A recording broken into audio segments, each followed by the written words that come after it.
Ini berarti kalau terangkan masalah kebenaran yang malah menjadi tragis untuk agama. Kesalehan-kesalehan yang justru menjadi tragis bagi agama. Niku zaman Rasulullah disebut kaum Khawarij. Tiang-tiang Khawarij itu soleh kok. Sedina-sedinane mau deres Quran kok salat kok. Wes deres Quran salat, deres Quran salat. Wes pokoke ora tau ora salah. Darani wong zina ya kafir, darani maling ya kafir, darani koruptor gitu kok. Kafir. Kalau dia niku saleh. Yo saleh ibadah wajib, yo saleh ibadah napa? Sunat. Tapi dari Kanjeng Nabi saleh yang model ngene wajib diperangi. Mana yang ngeron kiai saleh nemen-nemen niku malah salah. Karena apa? Ini bahaya bagi agama. Saleh nak berlebihan itu bahaya bagi apa? Agama. Sama tak ceritani. Kelompok Khawarij itu lahir yang teridentifikasi oleh sejarah dan sudah diramalkan oleh Rasulullah. Niku zaman Ali. Dan yang paling banyak mendapat khitab tentang Khawarij adalah Sayyidina.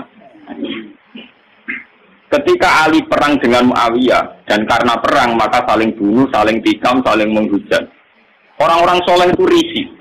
Roh Ali yo risih. Jarene pemimpin Islam, tokoh kok penggaweane perang ngrasani wong tukaran.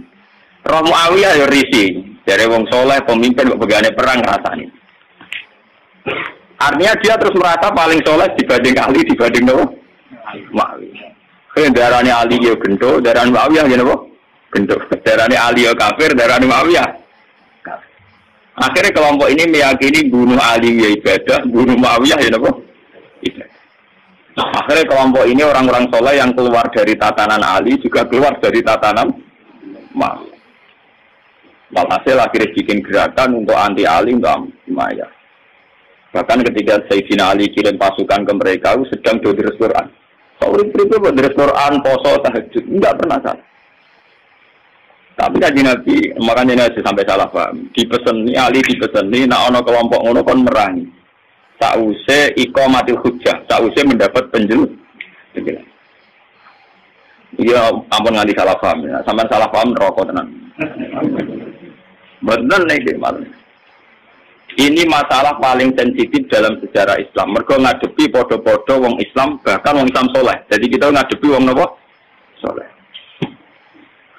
Kalau ingin ngaji tentang Bojonegoro, kalau anggar setelah akhir bulan tentang Bojonegoro, tadi malam masih tentang Bojonegoro. Di dalam kalau terangkan masalah Khawarij. Kenapa Khawarij ini menjadi bahaya? Karena kesalehan yang tidak punya perhitungan. Jadi soleh tapi goblok. Misalnya ngeten, kalau contohnya ngeten tentang Bojonegoro, tentang Mriki, tentang Budi-Budi, kalau contoh. Misalnya tentang perempuan itu dianggap fitnah. Semua tragedi sosial karena perempuan. Wong nakal lali anak bojo mergo katut wedoan. Kiai lali kitabe karena katut napa? Wedoan. Pejabat lali tugas kewajibane katut napa? Wedoan. Sehingga kesalahan yang namanya perempuan itu divonis semuanya serba hitam. Harus dijauhi, harus apa? Tapi yang dia tidak menyadari, kesalahan ini tanpa perhitungan. Ketika wong soleh menjauhi perempuan, ini artinya perempuan didekati wong dolim dan produksinya mesti produksi wong dolim. Misalnya kalau Mustafa soleh, bojo mau sitok, orang-orang wani nambah. Anak mau loro. Artinya mau Mustafa iki soleh, mau nglahirno wong soleh loro. Sementara wong dolim produksi kedoliman besar-besar. Ning dalan-dalan rabi, ning dalan-dalan di anak. Lewat bojone, selingkuhane, perkosaane. Berarti produksi dolim jauh lebih cepat. Produksi dolim cepat, produksi soleh lambat. Paham ya? Mulane wong kok janggal poligami ora pati ulama. Nek soal rawane wedi bojo jujur wae. Tapi ora usah ngait-ngaitno agama salah dalam konsep poligami. Mergo produksi dolim mesti cepet. Jajal wong dolim sitok nyelingkuhi wong pira. Paham ya? Hasil selingkuhan di anak, hasil bojo sing nganggo surat nikah ya di anak, hasil perkosaan di anak. Produksi kedoliman yang cepet. Produksi soleh lambat di anak loro ora iso ngeki mangan. Paham ya? Artinya andekan kesalehan ini terus main pukul rata menjauhi perempuan karena ada fitnah, ada masalah. Toh wong dolim tidak menjauhi perempuan, maka rahim perempuan hanya melahirkan produksi kedoliman. Begitu juga menyangkut harta. Wong kudu ado duwe atau macam-macam. Sing sugih wong dolim, mergo ora menghindari harta. Sing saleh kuwere. Sing dolim yo karyawan wae. Bisa gawe kelompok niklab, kelompok macam-macam kelabing, kelompok senam sing aneh-aneh. Sing saleh kuwere. Kok gaya kelompok, nguriti awake dhewe mengkas mungkin. Paham? Sehingga kesalahan anti harta punya akibat begini, nanti ke depan punya akibat. Begitu juga menyangkut pangkat. Sing dolim kompetisi kepengen jabat, akhirnya jadi bupati, wakil bupati, DPR. Sing soleh malam belesek. Ketua RTW apa aja. Paham? Padahal dalam undang-undang tentu yang menentukan yang punya otoritas. Sing otoritas dolim kah? Kabeh akhirnya pornografi gak kriminal, semua kesalahan gak kriminal. Sing soleh belesek RTW apa aja. Delek ning gunung wis wong, enggak tak dene moh ora pusing. Nah, kesalahan khawarij itu nanti punya akibat demikian. Andikan ditoleransi punya akibat demikian. Maka Nabi pesan yang Ali, orang itu harus kamu lawan. Bahaya bagi agama. Kelompok kesalahan sampai menghancurkan sendi-sendi kehidupan itu harus dibunuh. Karena bahaya bagi agama. Kesalahan tapi bikin kekacau. Nah itu khawarij. Pulau berkali-kali istikharah. Kenapa seorang Rasul yang terhormat? Ya, kenapa seorang Rasul yang terhormat oleh Allah Subhanahu Wa Taala disifati resmi di sori sil alfat ya dalam teori usul fikih kalau sore itu layak balu mafhum harus difahami demikian. Artinya tidak mungkin salah karena lafadznya apa eksplisit apa sore. Wa ma arsalna qablaka minal mursalina illa innahum layakuluna ta'ama wa yamshuna fil aswaq. Saya tidak pernah ngutus seorang rasul kecuali punya tradisi ya doyan segor. Layak ulunat tamu ya doyan manan. Wayam sunah fil aswaq seneng mlaku-mlaku ning pasar. Paham? Wayam sunah fil aswaq maknane seneng mlaku-mlaku teng apa? Lalu berkali-kali ngaji teng Sarang, padahal Sarang daerah basis pesantren. Saya itu ngomong bahwa seorang ulama itu wajib kadang-kadang jalan-jalan di pasar. Ning terminal kok ini dalan-dalan. Sing wong akeh. Kenapa? Karena kalau seorang ulama, seorang nabi, seorang wali, orang-orang soleh itu tidak mengakui proses sosial yang bernama transaksi itu akan bahaya bagi agama. Dia akan bahaya bagi agama. Sekarang tidak ada kriminalitas pencurian, penggarongan, penyabutan, pengemplangan dan sebagainya itu baru kayak pasar. Karena pasar ini masih sesuai fitrah Allah allati fatara an-nasa alaiha. Di mana manusia ingin memiliki sesuatu harus lewat transaksi. Nah, kepengen untuk gedang goreng kudu tuku lewat transaksi. Kepengen untuk gula ya harus tuku lewat transaksi. Ingin memiliki sesuatu juga harus beli lewat transaksi. Dengan demikian ada ketertiban umum. Lah, memiliki sesuatu ingin lewat transaksi itu fitrah Allah, sunnah manusia. Karena mereka risih dengan yang namanya maling, garong, jambret. Coba kalau tidak ada pasar, orang ingin mendapat sesuatu lewat garong, lewat menjahat dan sebagainya, maka dunia akan kacau. Dan tugas seorang rasul adalah mengakui proses fitrah, proses kultur manusia yang sudah benar, yaitu ingin memiliki sesuatu lewat transaksi. Karena ini menjadi stabil, negara menjadi stabil, komunitas menjadi stabil. Sebab itu Allah dawuh wa halawul bi'a wa harramat iba. Allah sangat menganjurkan yang namanya transaksi, yaitu orang memiliki sesuatu lewat apa? Transaksi. Kenapa Rasul sampai didesain sedemikian oleh Allah Subhanahu Wa Taala? Kalau enggak, nanti agama dikira hanya urusan iktikaf, urusan tahajud, urusan qiyamul lail, urusan puasa sunnah. Padahal ciri utama agama adalah satu ibadah mahdhah, ada sholat, sujud. Nomor dua muamalah, ibadah sosial. Dan muamalah ini tertib karena orang kalau memiliki sesuatu ingin lewat transaksi, bukan jalan pintas nyolong atau enggak. Nah, proses agama yang kedua ini diakui oleh para rasul lewat mereka itu ya belum dagang di pasar. Semua nabi punya sejarah sebagai pedagang. Nah, sing ora jadi pedagang kayak wali-wali abdal, sementing seneng ning pasar. Mulane kula bolak-balik, kula teng Sarang wani matur, nek ana kitab kok nerangno ning pasar Gugura Muru'a iku sing aran rapati ngalim, mesti rapati ngalim. Kliru. Wong ayate sore kok ditentang, kecuali ayate mafhum lho. Wa yamsuna fil aswaq ayate napa? Sorry. Dalam semua tradisi keulamaan mentang ayat sorry itu tidak bisa. Kalau mafhum mungkin yang mafhum salah, tapi kalau sorry tidak bisa. Bayam surah apa? Sama tak cerita nih. Kaji Nabi itu pernah ditanya. Umumnya Nabi itu kalau ditanya amal paling baik itu apa kan buat dijawab tahajud, buat puasa sunat, buat nanti ketika ditanya jawab kasbur rojul biadi.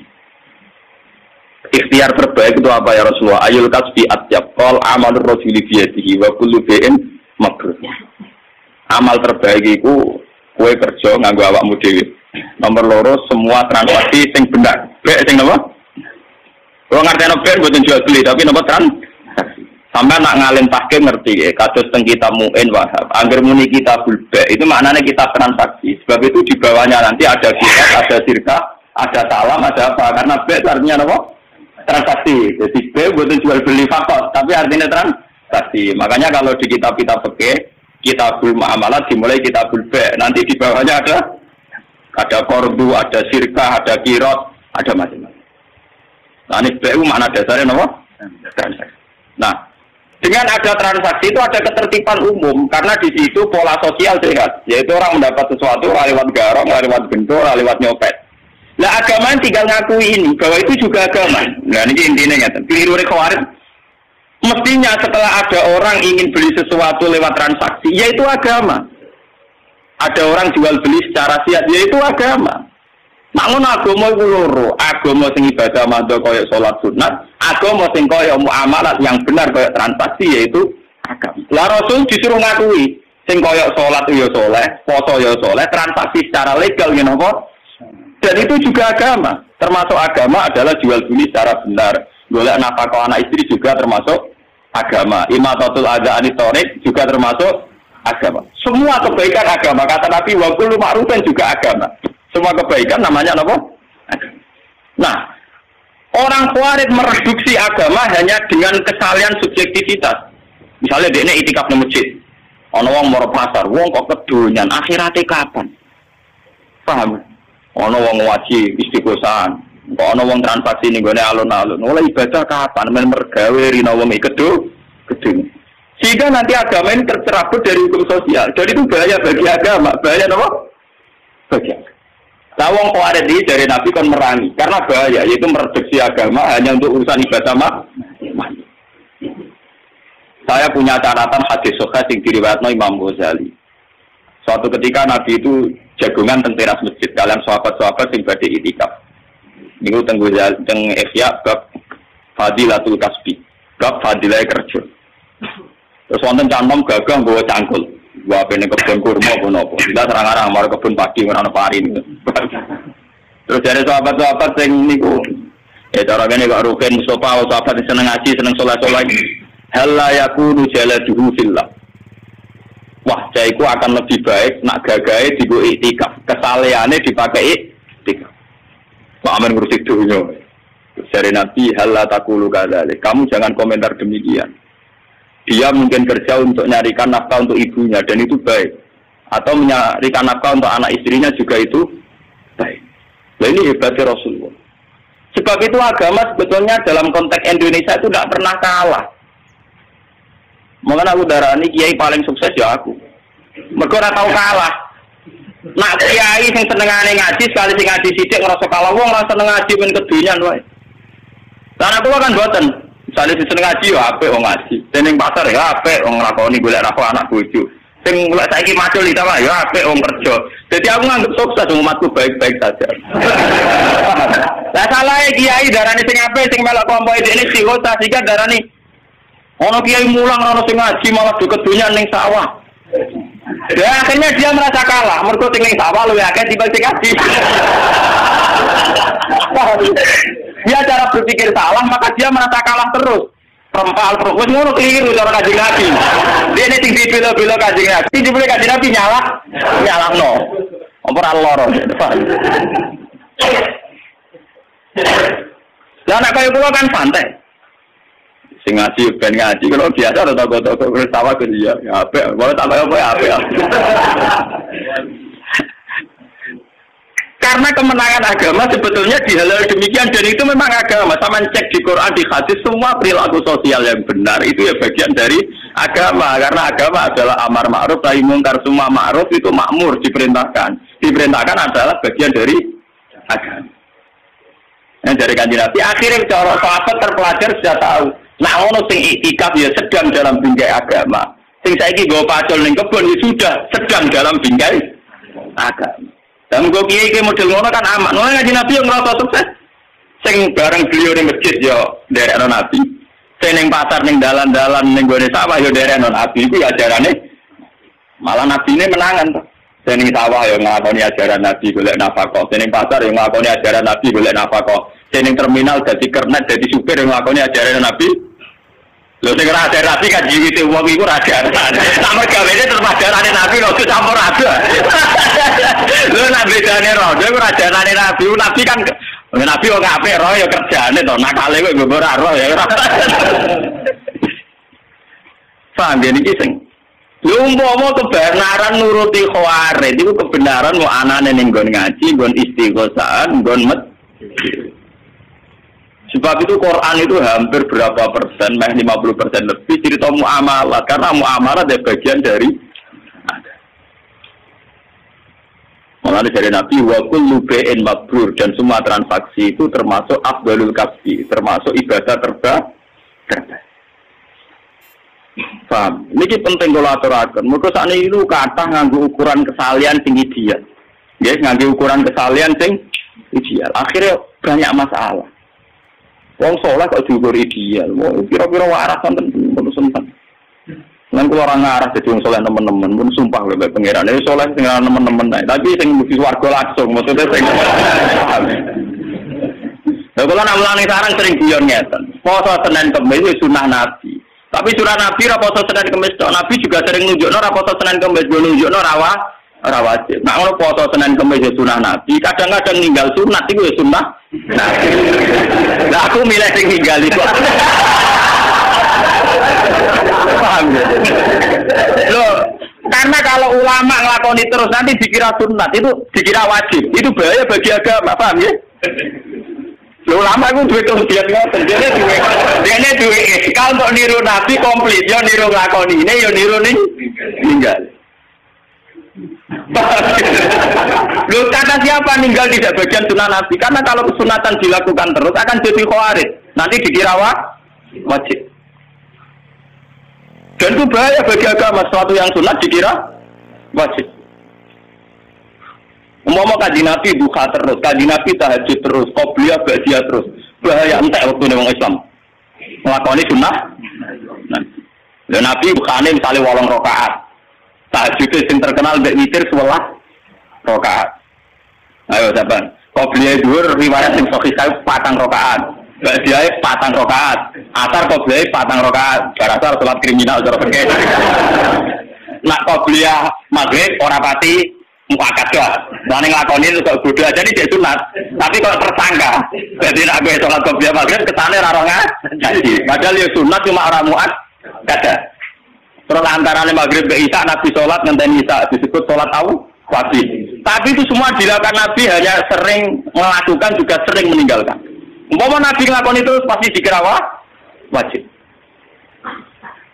Mana gua ngomong tentang santri-santri, jangan kira orang kayak saya tidak melakukan sunnah Nabi, bisa melakukan sunnah Nabi. Cuma diperhitungkan, milih yang gampang. Itu soalnya aku diperhitungkan, jadi milih yang no? Paham ya? Ojo kaya koncoku lo latihan nyai khutbah Idul Fitri engke. Khutbah Idul Fitri kok kecangkeman cerita. Man shoma Ramadan summa atba'u sitan min Syawal faka'anna ma shomat dahron apa? Kullah. Pokoknya sampai nak poso Ramadan, terus poso 6 dino sanging Syawal, pun podo kare poso setahun fadilah. Bareng tamu ini tanggal 3 tanggal 4 dosoan, do poso. Kiai ini mau mangan rokaat. Ditomati. Monggo tidak kula poso anu jenengan malah jenengan ra poso. Ora gathok banget. Niku pas awal akhir sowan kula, Mbak. Wah, nyoro ke nyai nak kesemangat aja red. Bener jenengan ratau ngomong sunat.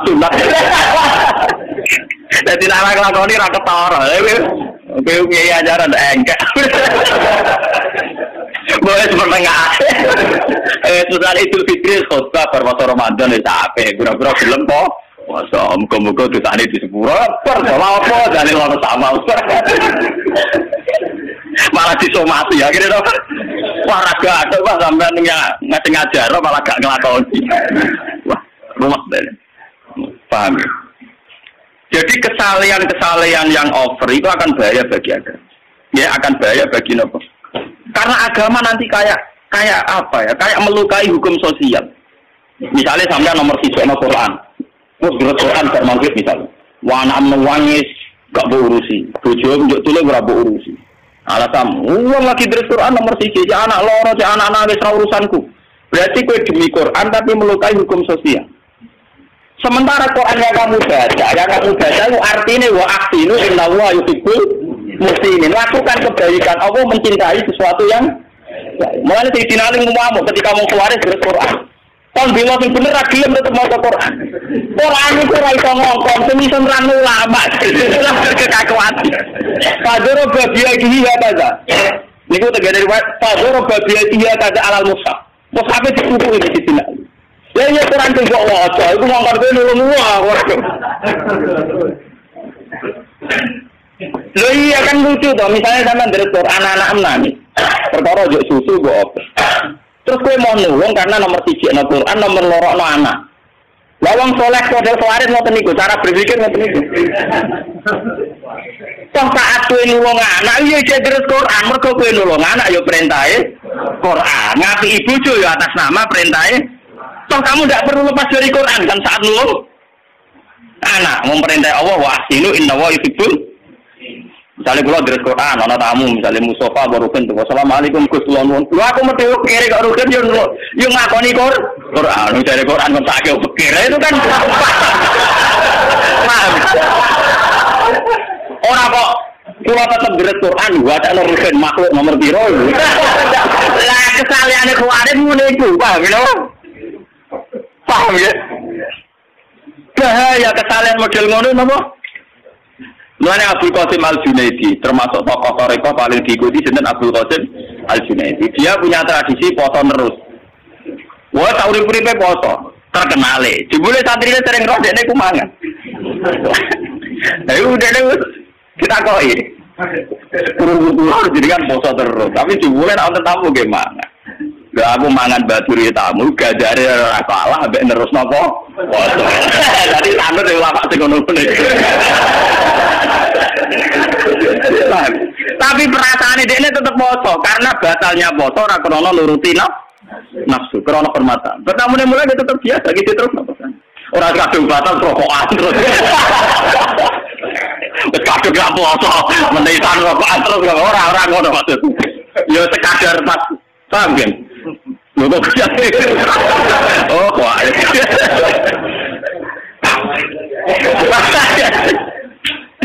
Jadi sebetulnya pola-pola kesunatan yang dilakukan Nabi itu variasinya banyak. Toh kita tetap dalam bingkai kesunatan, bingkai kebaikan.